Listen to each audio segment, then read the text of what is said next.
famous for coffee after all in Karnataka.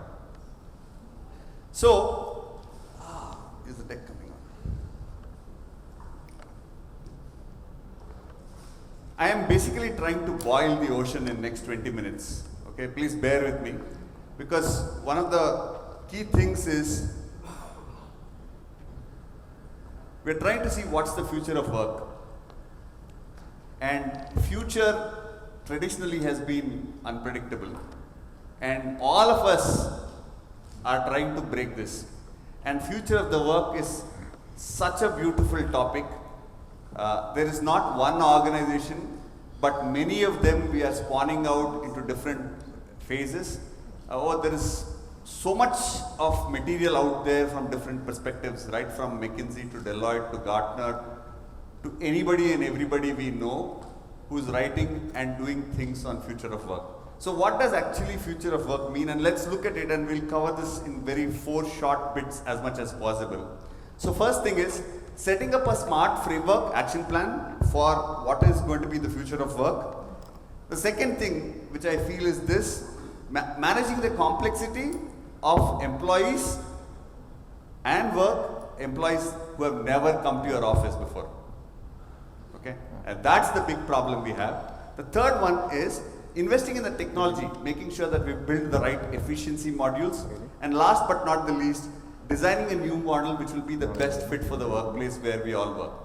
You're all people here mostly from shared service background. I look at probably about 1,000 years plus of experience out here in the room. Okay, mine pales in comparison to you. But what I have seen both in setting up of global shared services or running shared services in India, is that while people say that shared services is a cushy job, the answer is no. It's tremendously challenging because the organization is looking for you to take on more and to bring in more productivity. When I used to work in Amazon, one of my targets was that I have to produce 10% of cost or increase 18% productivity. So I would always choose 10% cost to 18% productivity, but that was a tough call to make as much as possible. So let's look at this in one way or the other as to how we look at it.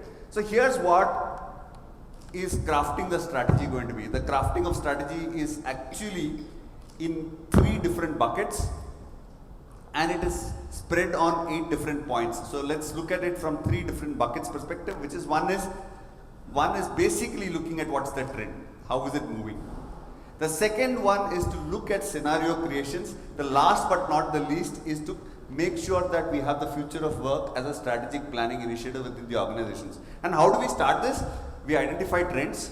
So any of you want to say what is the trend right now you are observing in future of work? Anybody? Hybrid? Okay. Yeah, go ahead.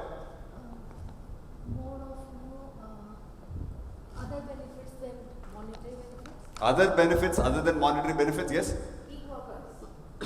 Gig workers, yeah. That's a dangerous one. I'll come back to that one though. Yeah? More of technology, less of people? Silent quitting? Silent quitting? Yes. Yes? Cross industry. Cross industry? Fantastic inputs, guys, okay? So, but if you look at it, these are some of the trends. So, one of the benefits one of the employees is saying is, I want to have lunch with CEO. I mean, this would have been unheard 20 years ago, that somebody is saying that, I'm not able to get a lunchtime with CEO. Okay. Somebody is saying there is no more concept, the reality of this world today is there is nothing like work-life balance anymore. It is life-work balance. The paradigm has shifted. People don't want to say, I want to have a work-life balance. People want to say, I want a life-work balance. I will work when I want to work, okay, but I want my life, period. Okay. See, I am trying to find 3 team members on a call. One of them says, my wife has asked me to go buy chai patti. The other guy says, I have brought my cat to the veterinarian. And the third guy says, those guys are not available, should I be really available? Okay.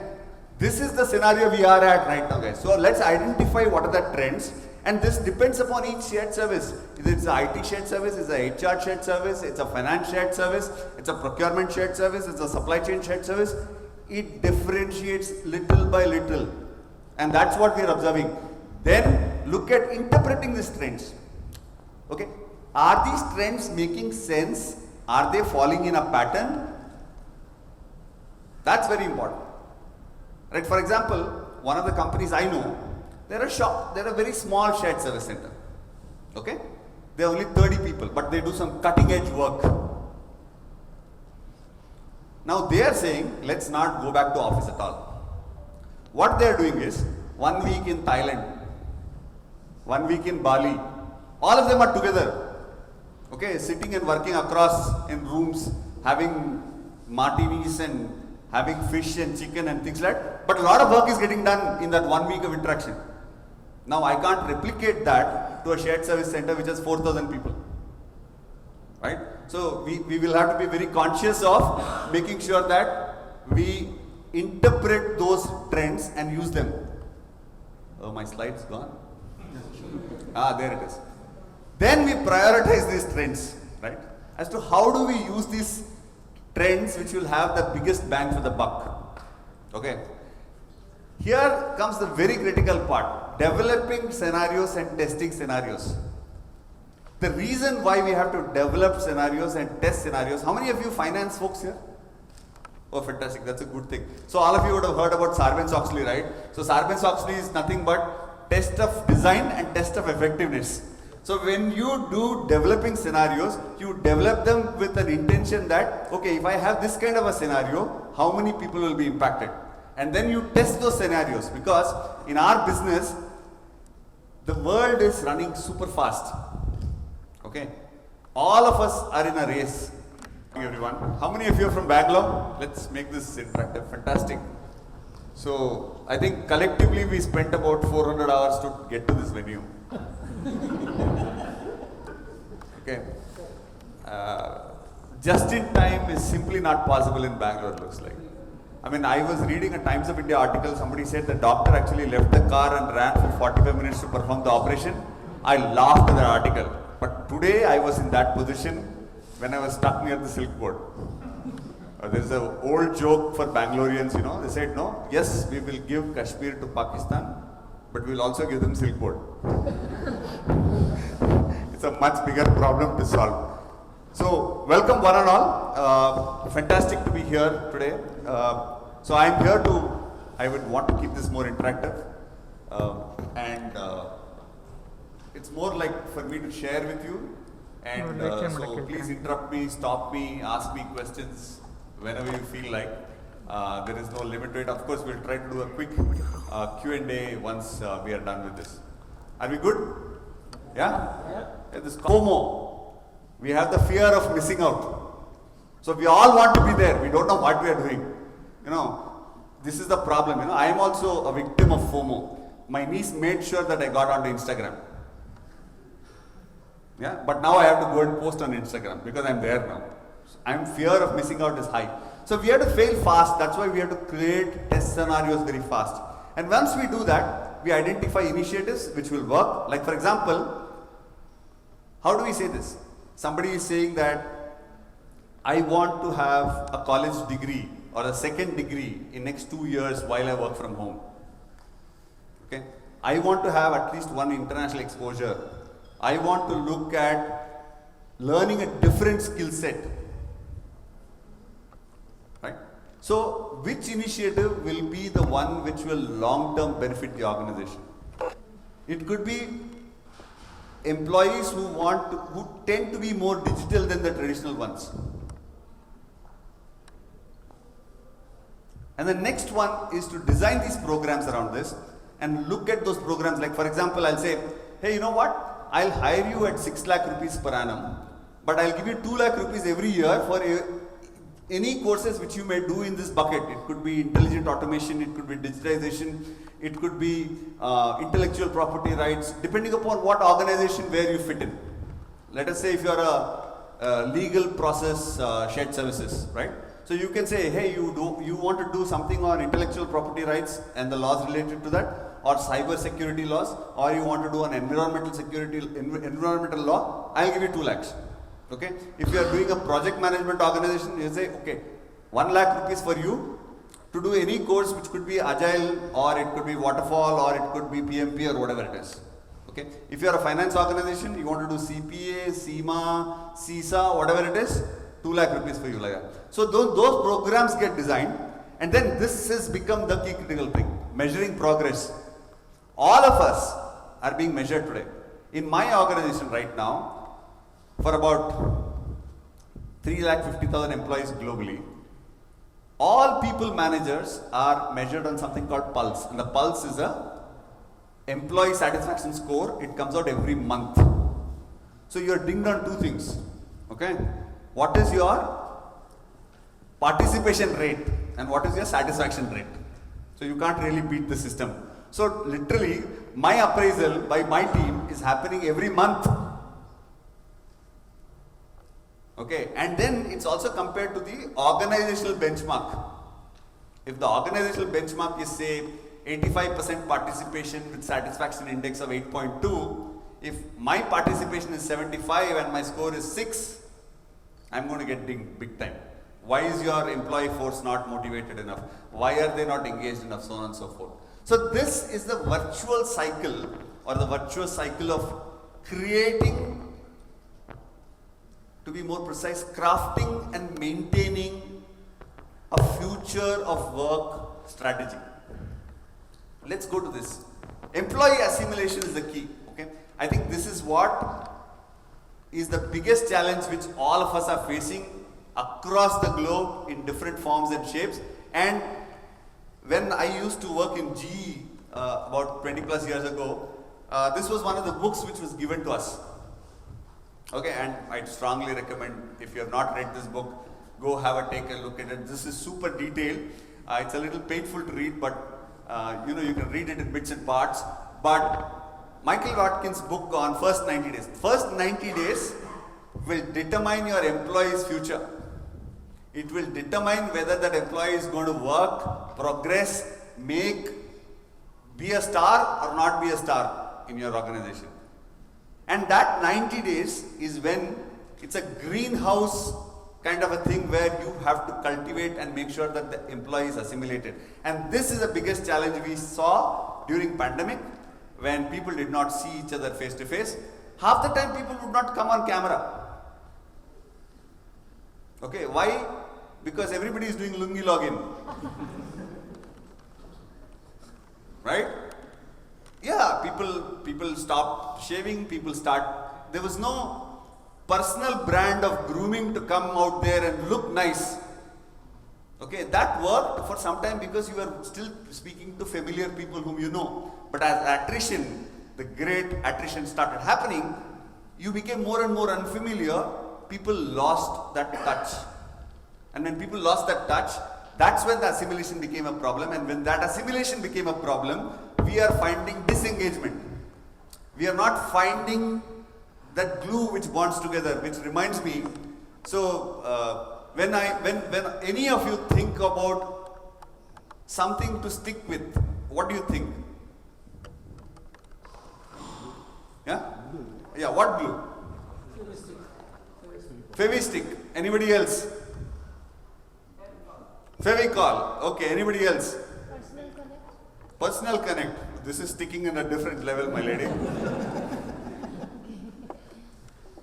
Anybody else? Culture. Okay. But yeah, I'm talking about physically sticking things together. So there are things like, we will start with things like, people said Fevicol, right? If you look at Fevicol, it was marketed to carpenters, it was not marketed to people, because they were the primary users. Then the era of Fevikwik, because Fevikwik is, if you put it on the finger and hold your finger together, it sticks, right?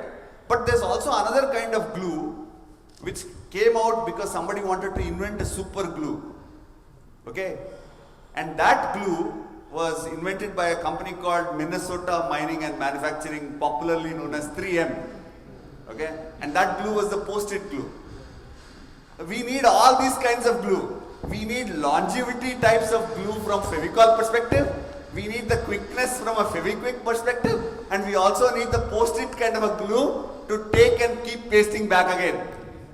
That's what we need today in employee assimilation as well. And rightly said by you and you that it's all about personal connect, it's all about culture which we drive. And how do we drive this? First of all, important person, manager. Right? The manager needs to hold the responsibility and make sure that the workforce is aligned. And then we have a buddy, we then have a mentor, we have a coach, and then finally we have an HR business partner. The HR business partner, two things, the emotional quotient and the empathy. These are becoming big. I am seeing a trend of decreasing span of controls across organizations. Previously, we used to say, hey, one team leader should manage 10 people. But that's coming down because today, to make sure an employee grows well and is attached to us emotionally and we are empathetic towards that employee, takes 5 people to do that today. I'm not saying organizations did not have this framework. Now, some organizations have added the 6th element to it. You have a mental health caretaker as well in the mix. So, slowly but steadily, I think we'll add one more and it'll become the 7 colors of the rainbow. But we forget the most important aspect. The employee himself or herself is also a part of this. So, that assimilation has to be key. There are things like people used to take pride in wearing an ID card. People used to take pride in wearing a t-shirt of the organization, right? Today what do? You send a box of Ferrero Rocher chocolates home. Some, 1 in 100 takes a picture of that and posts it and said, okay, I'm joining this new company. And how else are you building that cultural connect with people? People are not being told the war stories. So in some of the organizations where I'm working with and consulting, we are saying onboarding has to be fully face-to-face. Till the person, it's like a nursery, it's like a greenhouse. Till the employee comes to a stature, don't let that employee go away. Put that culture of employee coming back to work and coming back to work for till such time that that person is grounded, rooted in your organization. And that takes me back to that first 90 days. So technically in that first 90 days, even if the person comes to office every day, it's not more than 60 days. And then you have an ecosystem of this 5 good people to take care of them. So technically the responsibility is not more than 10 days per person per this thing, even if you are sticking to the person all through. Yeah. So the commitment by a bunch of people is required. There's an old African proverb, they say, it takes a village to raise a child. Right? That's a similar story we are trying to replicate here in the new normal, in the future way of work. Now let's see a different angle to hold this. How is technology playing out in all this? We all have to think of the art of possible. And I was just having a conversation with my friend from High Radius, and the art of possible in technology is really very broad today. It's very, very broad today. And one of the examples which I was giving myself was, see, what is the most cheapest footwear you can buy? Anybody? Cheapest footwear? Paragon, fantastic. Atmanirbhar Bharat. Huh? Ajanta slipper, okay. Paragon, Ajanta. Basically, we are talking about what is generically called Hawaii chappal. Correct? Okay, now, what is the most expensive footwear we can think of buying? Huh? Go ahead. Jimmy Choo's. Nice. Sir, you have taste. I hope your wife is not hearing to this. Huh? Nike.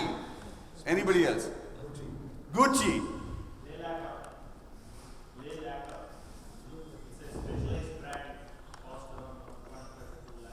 What? No, I want to know. That's why I'm coming closer to you. This is a learning experience for me as well. Yeah. Lay lacquer. Okay. Anybody else? It could be Chanel, it could be Louis Vuitton, it could be Skechers, whatever it is, depending upon where you are. But footwear, my dear friends, fulfills the same purpose. You wear it to protect your feet, you wear it for comfort, right? But what changes is the price. And why does it change? It's because of the brand, it's because of the quality of material, it is because of the methodology it is used. So somebody said Nike here, I was very happy. There's something called a unification shoe in Nike. The uppers are made in South Korea, the lowers were made in North Korea at one point of time. It was called the unification shoe. So they marketed it that way. But basically if they sold that shoe for $200, the Koreans never saw even $2 from it. It was made with sweat and labor of all other guys, right? Okay, there's nothing so unique about it. Just that they were made in two different places, right? Just imagine. Positioning.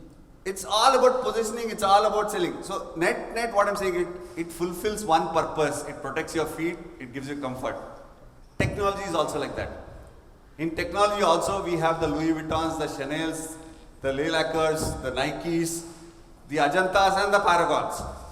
It is a suitability. Okay, that's very important when it comes to technology.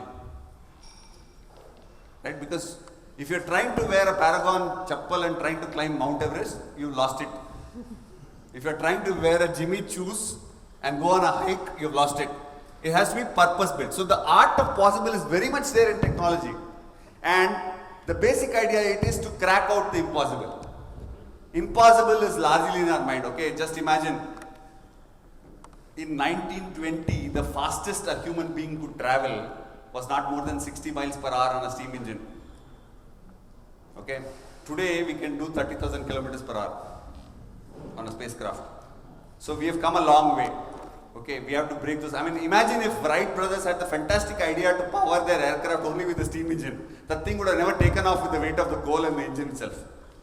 So we have to break that paradigm. We have to look at art of possible. And how do we do it is, that's where I come back to that my example of Wright brothers. You have to be making it different by thinking creatively. And if you don't do this creative thinking in technology, you will be lost. Because technology is sold on various fronts. Technology has become commoditized. We don't realize that, but technology has become commoditized. And we have to look at what is the best fit for our organization needs and future needs. I would not suggest to any of my customers to say, let's do an on-prem solution right now when cloud is the way. I told my customer, I actually walked out of a couple of $1 million worth of deal because they wanted to do a transformation on a big project. I said, if you have a SAP S4 HANA roadmap, if you spend this money right now, it is all going down the drain. I don't want to do this the traditional way. You come back with a different RFP as to how we want to do it, we will do it for you. Because this is not a future ready solution.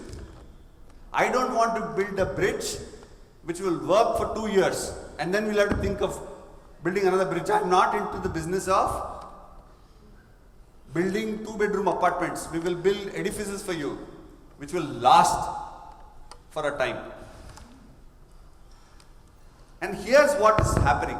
How do we leverage a combination of these?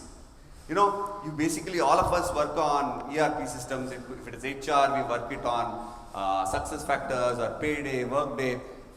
Or if you're looking at SAP S4 HANA, Oracle, Cloud, Oracle 11, 12, there are so many versions of it.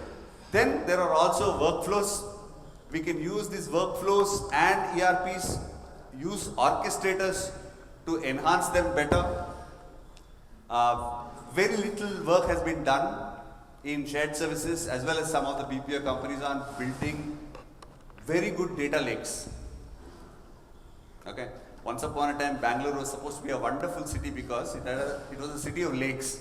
Now the real estate guys have taken over most of the lakes. Yeah? Let's build data lakes. And how potent it is because it is one source of truth. And it is easy to extract once you build it. See, it's always difficult to build a canal to bring the water. But once you build the canal, it's long lasting and it is self-serving to a large extent. And finally, but not that, there are methodologies by which we do intelligent data extractions and which feeds into machine learning and finally goes to artificial intelligence. I am not evangelizing machine learning and artificial intelligence right now. It's a journey. It's still 4 or 5 years there. The technologies are also emerging. I will not preach that to any professional right now because it's also the risk-taking appetite of the organization as to how much you want to pump money into it. Because we put a lot of money in first generation bots, but they're not working anymore. And it's only 4 years since we built them. So I would say, test, try technology, but keep in mind that everything is possible. That's very, very key. Now, what's the right mix for the business, right? So here's what the big challenge is. We have this many workforces right now. Okay, we have a part-time workforce, we have a gig workforce, we have a remote workforce, we have a co-located workforce. And more than this, it has come to our notice that people are doing 2 jobs. I mean, I would love to use the word moonlighting, but they're doing it in day shift and night shift as well. It's not just moonlighting. The surprising fact is, this is happening in a call center environment. Okay, let us say I work for call center A, but I am also working for call center B. The problem was this guy was wearing the call center A t-shirt when he was taking call center B phone calls. And that's how people found out actually. Okay, this is becoming a norm. Maybe we need to work towards how to formalize this. Maybe it's okay for us to allow people to have 2 jobs. Maybe we have to break that mindset. But this is where the workforce is right now. And people also want to be fluid. I will work from 8 to 12. I will not work from 12 to 4. I will work from 5 to 9. Or I will work from 4 to 7 in the evening, and then I will log in at 6 in the morning and work till 10 in the morning. These are some of the things employees are coming back to us. They're saying, hey, this is how I want to work. Do you want to work with me or not? And as expertise is growing, as we're putting more and more machines, the knowledge worker is actually having more negotiating power than ever in the last 100 years. We will have to give in, but we'll have to see and make sure that how much, how and where do we give in, and how will it benefit the organization. And then this is actually using the sequential use of workforce and tools and technologies. The reason why I say sequential is because a lot of us in that run and race towards automation or digitization have done it in parts. Okay, if you look at a process or a problem statement or a function which has A, B, C, D, E, we managed to digitize and take the juice out of process B, process F and process J. But we've left A, B, C like that, then D, E, F like that. So every time you have manual interventions, it's expensive. Your workforce is not going to come down as much as you expect. The efficiency and effectiveness is a lost game in that kind of thing. So the new recommendation is to be sequential. Either you have 10% manual work, then 70% machine will do. The last 20% will be done because it's an exception which is to be done by 10%, or the last 10% is manual. Or it is upfront 70% digital, 10% exception management, 10% approval, 10% review, all manual in the end. When you do it that way, that is when you will get absolute increase in effectiveness and efficiency. And this model of choosing what is the mix you want to use of technology versus the workforce you have is up to what kind of industry you service, what kind of geography you service, what kind of industrial segment you service. And that is something which is absolutely tailor-made. That has to be boutique. There is no one size fits all. People can give recommendations, but recommendations are recommendations. I have a question. Yes. Sir, just to understand what you spoke about, I mean, so the key, Yeah. I'll come closer. Maybe here. Maybe, see, what I think is we are rushing into technology solution. So any deployment of any technology, innovation process is going to be failure. So rather the paradigm shift should be to have the process fixed and then implement the technology. That would Fantastic. That would enable you your point what you're trying to make. So in my company we have this thing. So we call it Eagle SOAR or eSOAR, which is eliminate, standardize, optimize, then automate and robotize. Okay, because long time back, people like Bill Gates and all have also said it. It's garbage in, garbage out. If you put robotics on an inefficient process, you will only magnify the inefficiencies which are there, but it's not going to solve your problem. Right? Yeah, but I completely agree with you. Yeah, it's one more point I just want to tell because of everybody's KRI that everybody has to go through the digitization and show the revenue. But actually, when as an individual you go back and then say, hey, this doesn't work, it's not going to work because your bits and pieces you're automating, actually you're trying to bring in cost of failure over a period of time is very high. When you wanted to build again, you're starting from the scratch, right? So you will be looked at an alien in any organization. So do you have any inputs for them? It's just an hour of talk. It's a very interesting question. I think that is to do with negotiation skills.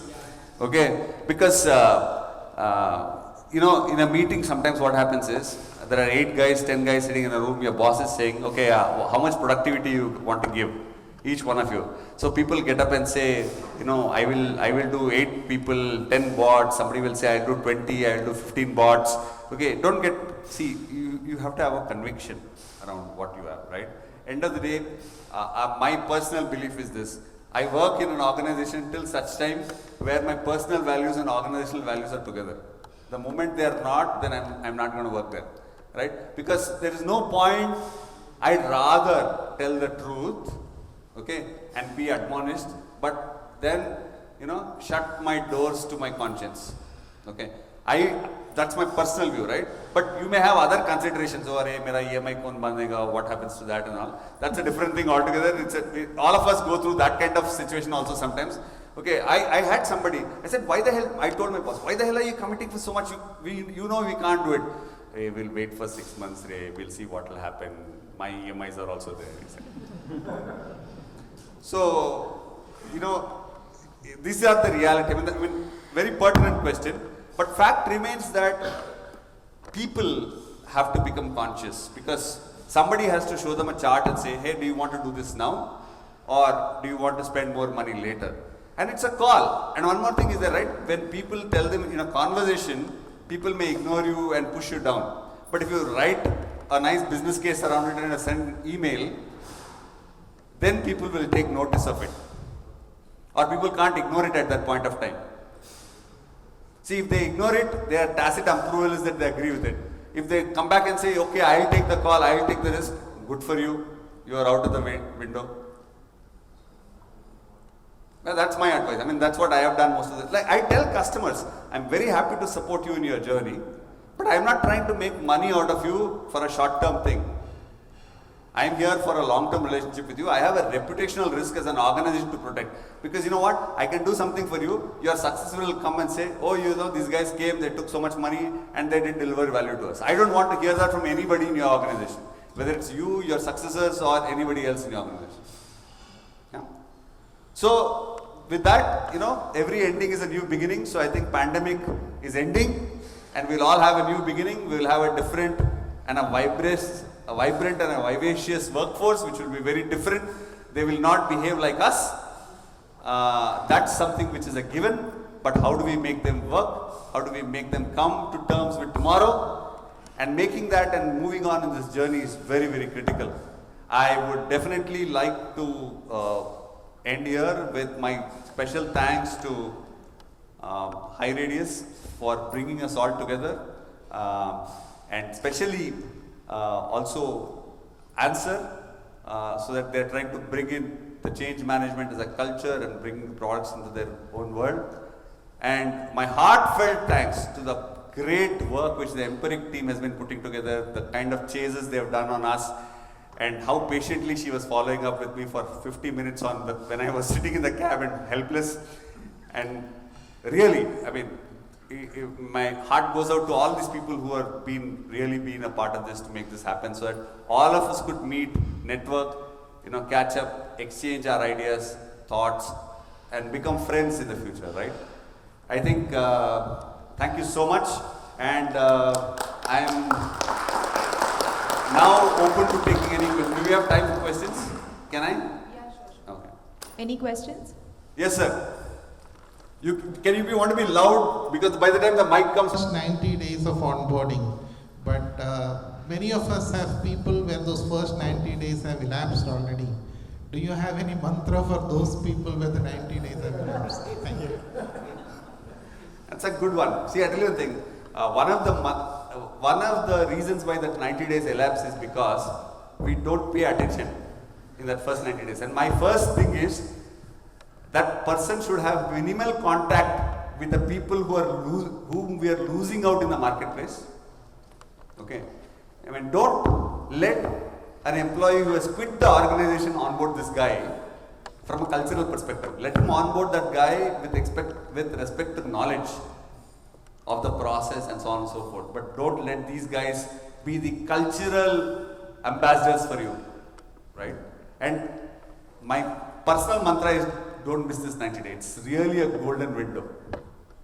Because once that happens, right, mindsets are set. I believe this, sometimes I don't work very hard to change perceptions, because perceptions are made. You have to put in extraordinary effort to change the perception. It is better to create a new perception rather than to change the old one. So, in my personal view is that don't lose that 90 days. If you have lost on few people, so be it. But, but maybe the good thing is to start reading the book. Okay? It's very valuable. I found it very valuable because it talks about how many kinds of transitions are there. You're changing from one role to another role. You're changing company to company. You're changing function to function. It defines a nice path. It's very scientifically laid out. And I said, because it's so scientifically laid out, it's a bad read in one shot. It's not like a novel which you can read in 2 days. It will take about 10 days to read it in chapters and bits and pieces, but I'd say please read that book. Not very expensive, about 400 rupees, but very good read. And it's 20 years old, still the mantra holds good. Anybody else? Any other questions? Yes, sir. You mentioned one thing about the pulse. Generally, the companies, most of the companies that we are aware of, the pulse happens once in a year or twice in a year. But you mentioned that. That is an employee satisfaction survey. Right. This is employee experience we are measuring. Okay. How you measure that? That's what I'm saying. So there are so many parameters, okay, and the questionnaires keep changing. So there is a data bank of about 250, 300 questions. So it talks about how organization is encouraging people on diversity, how is the hiring process. If you're a new employee, you get a series of 20 questions on how you were onboarded, how your interviewing process was. So there are various sets how the data point is collected, right? So see, everybody in the world today wants it's like an Amazon-like experience. They want to have all the data, and it has to be like this. It has to be nice, neat, beautiful. So this is one way of looking at it and saying, are my employees feeling that happiness? So somebody writes, I love the way the interview was conducted because I thought I'll fail in the interview, but still the interview is helpful. I'm so happy to be even selected for this job, right? So you start with a plus point on that one. So everything, then you say, okay, this is the guy, right? Who interviewed this guy? Or who are the interviewers in the panel? What are the best practices they are doing? So you put that action plan to make sure that you enhance that quotient wherever it's missing.